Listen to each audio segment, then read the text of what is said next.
Okay.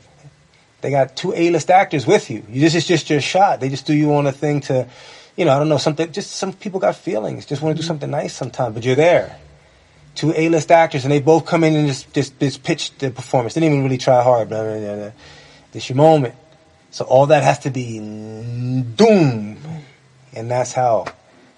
It might take 10 years of work to get doom. Might take 15 years, doom. Might take 2 years, boom. But at that very moment, you have their full attention.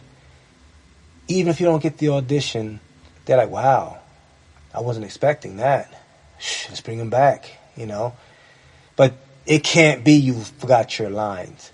It can't be that you flub your lines. It can't be that you're not making eye contact with the camera. It can't be that you broke character. It can't be that you improv'd in a bad way. It can't be any of that. It has to be the almost perfect performance. And whoever does that, boom, you create your way. And whoever doesn't, that's survival of the fittest. That's the jungle. I'm sorry the world is so civilized, but in the jungle you'd get eaten. When you're a gazelle and you make a mistake crossing a river, like you just take one little swim to the left, boom, crocodile. There's no start over. There's no 5 years later. You are food. Death roll. That's how the society works. We just don't work on such a primal sort of system. We work on this sort of man eat man. That's what they say, right? Man eat man. Okay, they just mean another sense, a proverbial sense, a metaphorical sense. You're not going to get killed by a python because you slipped, but boom, you're going to miss a job. I think to stay sane as an actor and not torture yourself and put too much pressure on you when you have those big moments, you've got to have a pipeline. You've got to have a career that's in different stages. That gazelle has to be able to eat on some trout over here and then also eat a bunny rabbit over here. And then when they have that duel, if they win or lose, they still have other things in front. They have other things all around, different aspects of the career that they're working on. And I think that's how you stay balanced. And you don't, because a lot of actors, they get frustrated. If they have that one big opportunity and they mess it up or they don't get it, then they're torturing themselves. Why didn't I get a call? Are they going to give me a call back? Why did he hate me? Oh, maybe it's because I was wearing a red shirt. Maybe it's because of this. And they get inside their head so much, and then they're not pursuing their goals anymore because they torture themselves out of it. And I think that's a danger. Christine, I want you to look up to see if gazelles really eat rabbits. Gazelles do eat rabbits. I don't know if gazelles eat rabbits. We have to be factually Gazelles correct. should eat rabbits. I mean, they should and probably. Maybe if you put a gazelle, well, who knows? A rabbit might eat a gazelle too. I mean, I can see a rabbit. I think eating there's a gazelle. parallel universe out there where rabbits eat gazelles. I think there's a parallel universe where rabbits rule us. That we are ruled by rabbits, like Donnie Darko. I think so. Well, gazelles are herbivores. But you know what I'm saying about pipeline? Like the thing I try to develop in my career is I've got some things I've submitted for. I've got self-tapes I've sent in that I'm waiting on responses for. I throw the sides away. I forget about the audition. I don't want that voice in the back of my head saying, oh, well, why didn't they call me on this, that, and the other? I forget about it. Out of sight, out of mind. They call me on it 2 weeks later and they say, hey, we really enjoyed your read for this. We want to bring you in. We film on this next Wednesday. I have to ask them, what is this for? Who are you? Because I've forgotten it. Out of sight, out of mind. And that's the healthiest thing for me. I don't know if it's healthy for everyone, but that's the way that I think an actor has to kind of live to stay sane. I would say that's detachment, right? You have to detach. Detach, yeah. Let me ask you a serious question. When you're living in Florida, did you ever see an alligator live? I did. Tell me about that story. Tell me about your alligator story. Well, when I was a child, my parents got me one of those customized Happy Birthday books with an alligator in it. And it was like an alligator on the cover, and he said, "Happy Birthday, Raymond." Yeah. Yeah. So that day on the bridge near my grandmother's, I was looking over and I saw an alligator swimming under the bridge. The same day I got that book. That was the only time I've seen an alligator in Florida. And you lived in Florida. That's incredible. Okay, so my alligator story goes like this. I've seen them. Like, you hardly, tell you the truth, when you live in Florida, you don't see alligators as much as you should, but they're out there. Like, you don't see them a lot, which is a good thing, but they're there. They're in water. You can't go in a body of water in Florida. There'd be an alligator in there. And it might be a little, but they'll be there. And they're definitely a large body of water. There'll be an alligator or two in there. And nighttime's a problem if you go in there. Also, one time I remember I was with my brother in Florida. What was it? Port St. Lucie. Mm-hmm. And we my parked. birth mother lives in Port St. Lucie. Port St. Lucie, actually, yeah, it's a cool place. I like Port St. Lucie. It's very very country beach, almost like a beach, like a beach community, but it's very sort of like countryish. It's very sort of spacious. It's cool. So I remember we were sitting there over somebody's house, and I remember we parked at an elementary school across the street.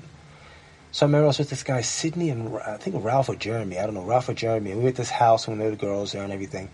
So I saw the police officers flashing a light in the car. I said, "Oh man, they might tow it."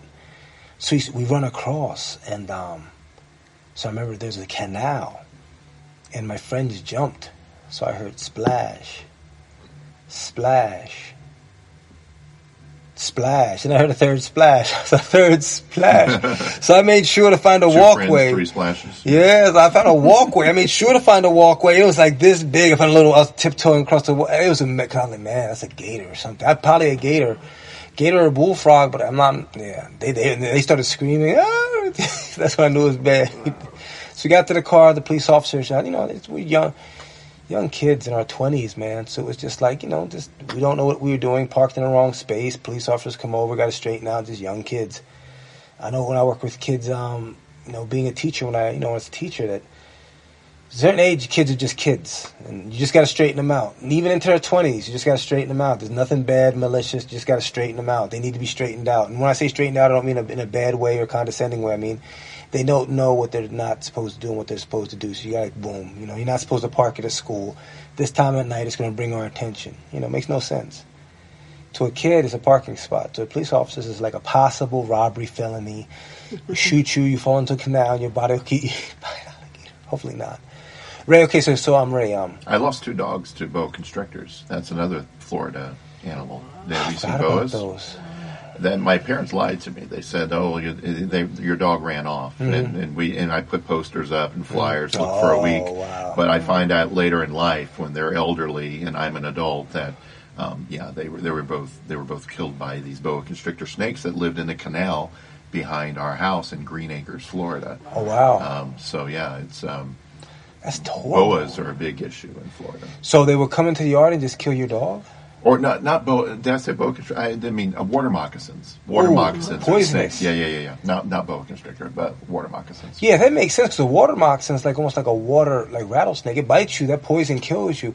But I can't. I was trying to picture a boa constrictor coming into your yard. I knew it was a snake of some sort, slowly. but I was misremembering. But yeah, it's a water moccasin. Your parents come out and see half the dog in a boa constrictor. That's traumatizing. Well, I've never. Guess that dog's gone. Yeah. Yeah, water moccasin because they're near the water, run by dogs like the frolic and plant, and wow. And then you just die later. Rattlesnakes, too, I think, out here. And our dogs didn't get out to the canal, so those water moccasins must have come into the yard, come up the slope of the canal and into the backyard to get them. That's Florida. I mean, that's kind of stuff you run across in Florida. You got cockroaches that can fly. You got palmetto bugs, they like to call them. Fire ants. Like if you get bit by, I was going to tell you about a bad story about fire ants. Because I'm one of those people, I don't believe something until it happens to me, So we're playing football, and there's a big mound of ants, and I go, "Oh man, those are fire ants, man. You better be careful." What are you talking about? It's an ant. They're not that big. So I'm like, "Oh man, I don't think these ants are." I'm from Jersey, got a cocky attitude. Trenton, I understand. Trenton, home of the LGBTA. I don't know. So I see this mound of fire ants. So I said, "Okay, this is the time I'm going to test." I reach down, I put a fire ant on my finger. It bit me. It was the most painful. It was the most painful experience in my life. It felt like somebody took a hot coal and there's some kind of tumor on my finger for 2 weeks. Then the indentation by one ant. It bit me. I was like, "What? I have a 6th finger." This is the middle finger. I'm sorry. It's for exhibition purposes. Why am I coughing so much? But anyway, so yeah, fire ants are the real deal. So it made a believer out of you.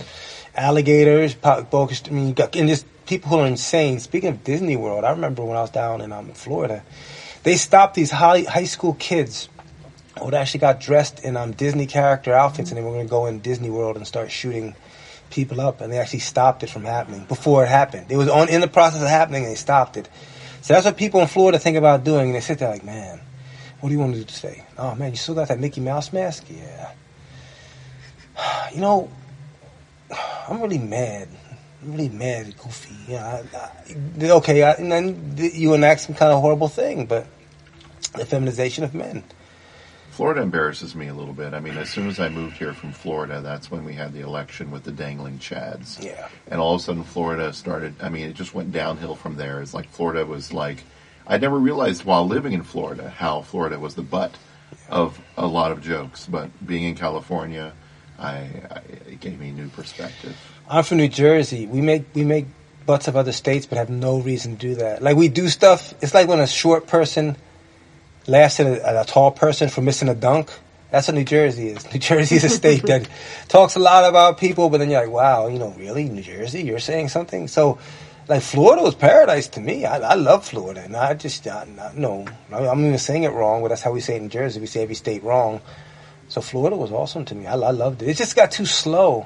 Sundays in Florida last forever. A Sunday in Florida seemed like it's 2 years. By the time 5 o'clock rolls around, like, man, the sun's still out, man. Well, it's the South, it's like laid back too. It's like the pace. Even though I-95 gets trafficy, it's still the pace because you've got all these senior citizens driving around at 5 miles an hour, and basically you have to surrender to the pace. Yeah, because they're not going anywhere. They're not going anywhere. They're enjoying every second of life. Exactly. But you know what's amazing living in Florida still? When you live in Florida, man, just LA is where it's at. I don't know how to describe it. It's just like if you have a certain kind of spirit to you, you got a certain kind of adventurous way about you, every place you becomes very dry and normal compared to LA. Like, we're sitting here having a podcast in a studio in Culver City. You're not going to have a podcast in Florida.